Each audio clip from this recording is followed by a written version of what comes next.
ゆっくりレ夢ムです。ゆっくりマリサだぜ。この動画は濃いめのガンダムオタクレ夢ムと、ライトユーザーのマリサがガンダムを解説していく動画だぜ。なるべくガンダムに興味がない人でも興味を持ってくれるような、そんな動画を目指しているわ。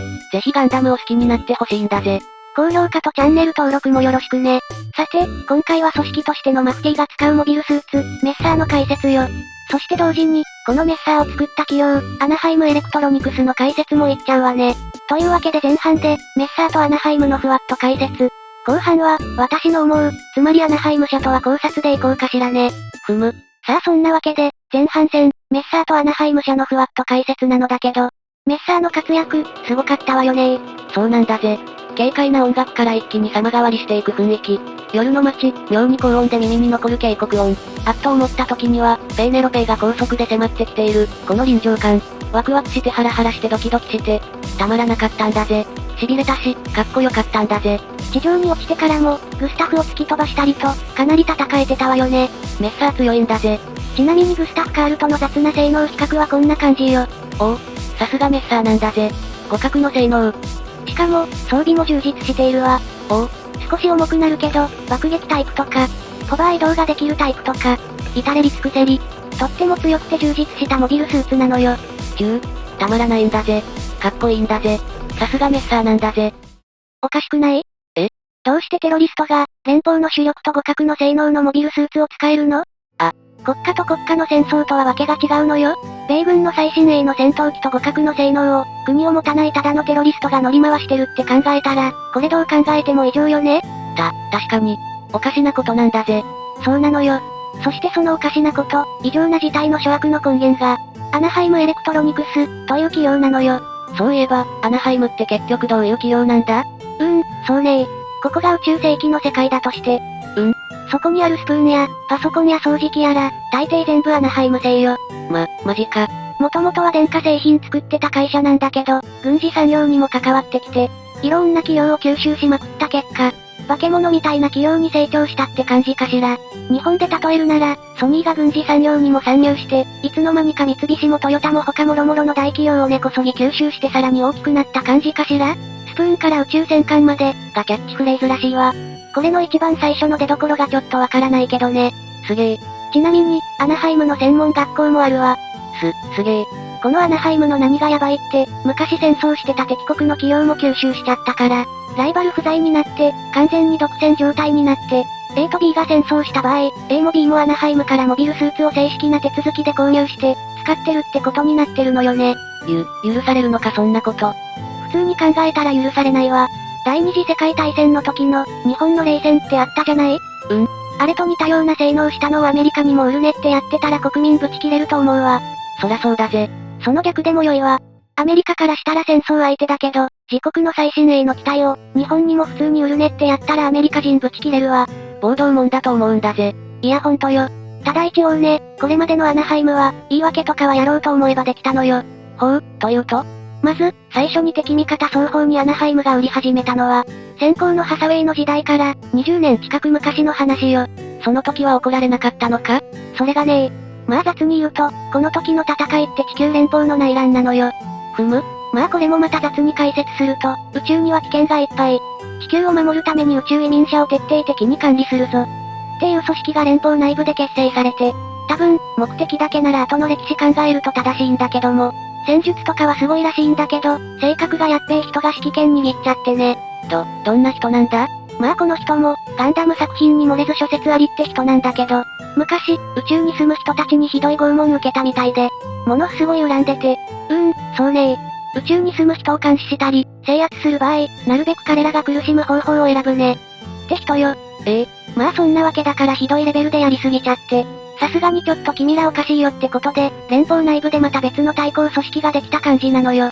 なので一応、連邦軍同士の戦いだから、アナハイムとしては、いやいやどちらも連邦軍なので、どちらも味方ですよ、が。まあ、通ったから今も続いているんじゃないかしらね。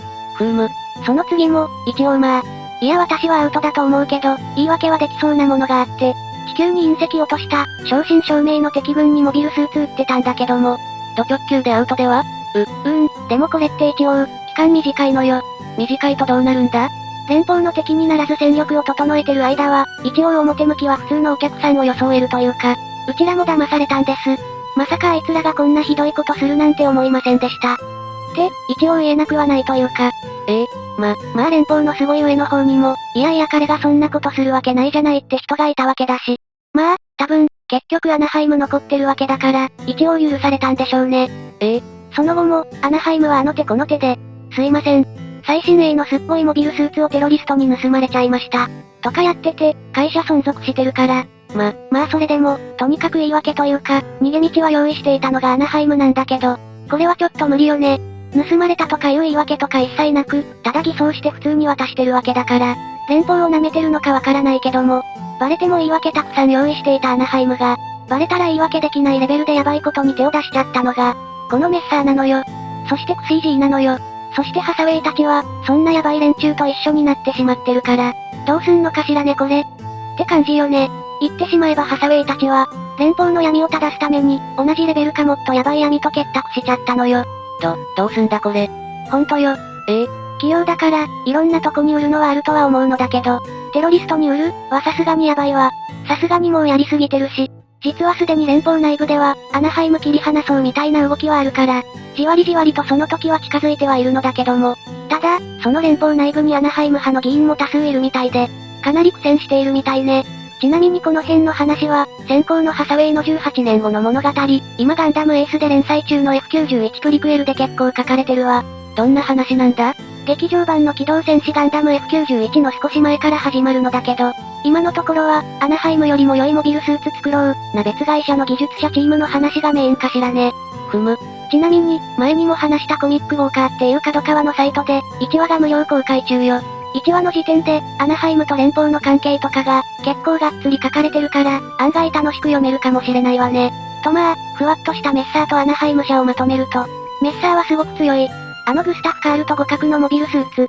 でもそれって実はヤバいこと。そのメッサーを提供してるアナハイムはもっとヤバい。多分この世界で一番悪いのはこいつら。って感じかしらね。さあというわけで、これらを踏まえた上で、私の思う、アナハイム社の正体を、語ろうと思うわ。いろいろ調べて、私が思うアナハイム社とは、ごくり。ただの会社よ。もう少し付け加えるのなら、成功したハサウェイで、失敗したハサウェイでもあるわ。お前の言うことはわからん。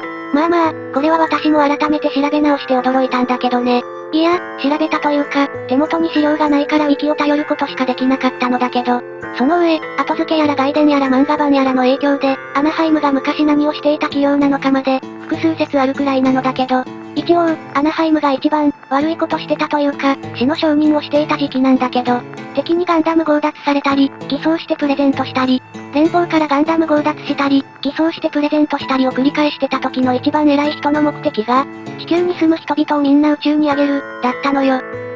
それって確か。そうよ、ハサウェイと同じなのよ。もちろん、なぜ人を宇宙にあげたいかって理由は全然違うのだけども、地球に住む人々を宇宙にあげるという一点では思想を同じくし、それでいて、したたかに連邦と深い関係を持ち、むしろアナハイムに逆らえないような議員まで作って、これもう大成功よね？大勝利よね？ハサウェイと同じことやろうとしてる人に、連邦が屈したのよ。マクティエリン大勝利。希望の未来へレディゴー。まあ、見ての通りよ。どういうことだ？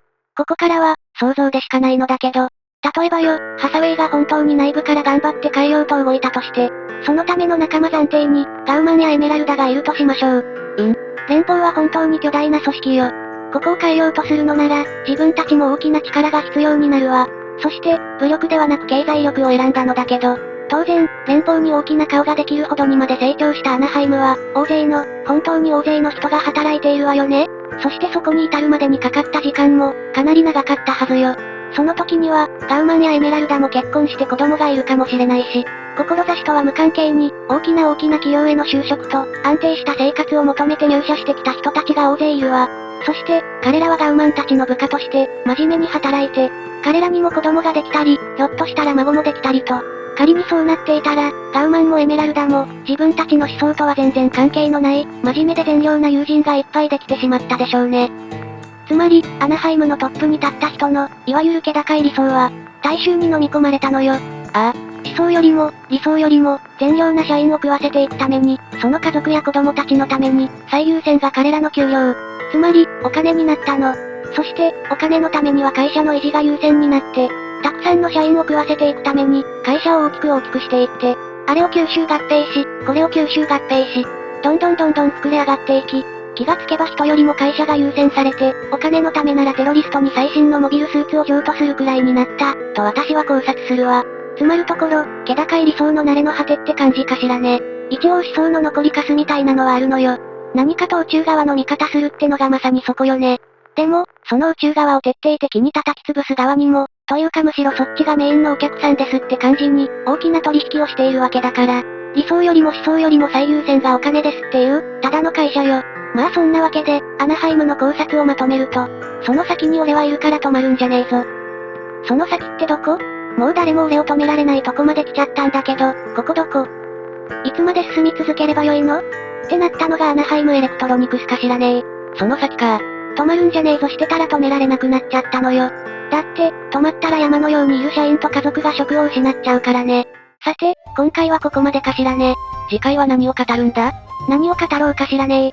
本当は、メッサーの解説で推進力に関するプチ解説と考察もしたかったんだけど、アナハイムで手一杯だったわ。ごめんなさいね。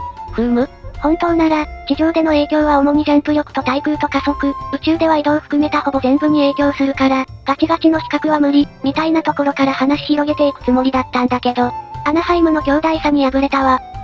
気高い理想が、再生数と収益に飲み込まれていく様子なんだぜ。まあ次回はニュータイプ論か、無料公開されてる部分の先行のハサウェイ冒頭の解説かしらね。10月16日には Amazon プライムとかでも配信されるんだぜ。そうねー。本当に良い作品だから、たくさん広めたいわね。そんなわけで、今回の動画はここまで。もしよければ、チャンネル登録とグッド評価ボタンを押してもらえると、とっても嬉しいわ。よろしくなんだぜ。では、ぜひまた見てね。またななんだぜ。